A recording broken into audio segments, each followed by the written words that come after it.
খাওয়া এরকম কুকারে বানানো মাটন কষা দিয়ে। আজকে রিয়াজি খাসির মাংস, তার সাথে ঝুরঝুরি এরকম বাসমতি রাইস, এই দিয়ে জমিয়ে খাওয়া দাওয়া। দুর্দান্ত পিস রয়েছে এখানে, চর্বি এলা এরকম রিয়াজি রয়েছে। আমি কুকারে 4 সিটি দিয়ে একদম দারুণভাবে বানিয়েছি। একটু আলু, একটু এরকম রিয়াজি নিয়ে ভাত দিয়ে ঝুরঝুরে ভাত দিয়ে জমিয়ে খাবো।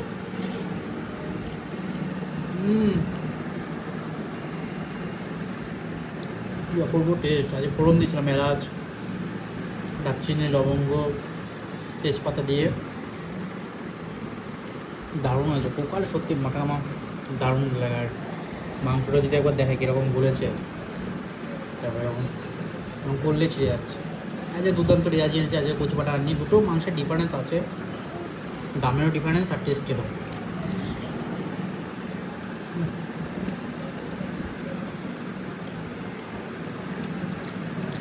এরকম তুলতুলো রেয়াজি খাসি মাংস অনেকদিন ধরে খাচ্ছি না। আজ তাই ভাবলাম একটু বৃষ্টির দিনে নিয়ে আসি, বৃষ্টির দিনে একটু জমিয়ে খাওয়া।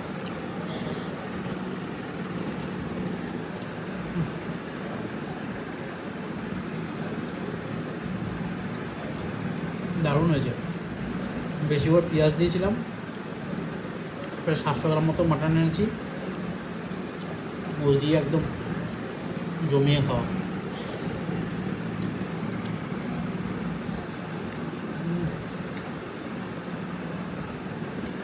ছিঁড়ে আসছে। এটা নদীর পিস, আমি সব পায়ের মাংসই নিয়েছি, সিনা টিনা বা অন্য কোনো পিস নিইনি। পায়ের মাংস বেশি ভালো লাগে আমার। বিরিয়ানি হোক বা ভাত হোক, মাটনের তুলনা হয় না। কেন?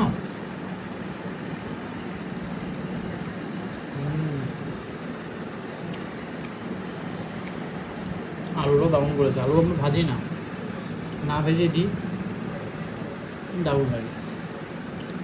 রাতের খাওয়া ঝরঝরে বাসমতি রাইস, সাথে চিকেন কষা, আলু দিয়ে কুকারে বানানো, একদম কম তেল মশলা দিয়ে, খুব সুন্দর, একদম পুরো গলে গেছে।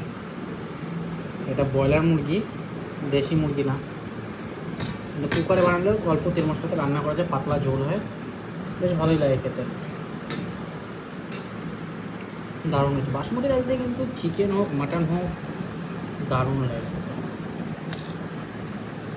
এত কম তেল মশলা দিয়েছি, জানি না কেমন কি স্বাদ হবে।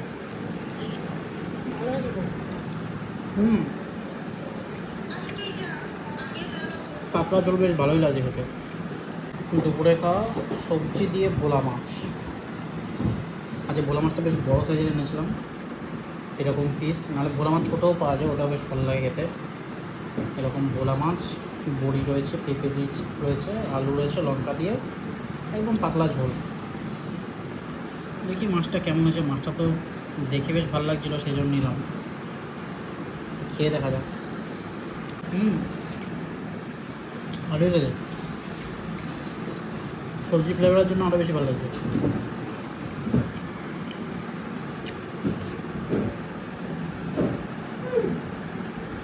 এই মাছটার ভালো টেস্ট আছে, ভালো করে রান্না করলে এই মাছ খেতেও বেশ ভালো লাগে। কিন্তু আমি জানি না সমুদ্রের নাকি গঙ্গার, আমার সমুদ্রেরই মাছ, ছাইচে কালারের তো, আঁশ কম থাকে, কাটা কম থাকে।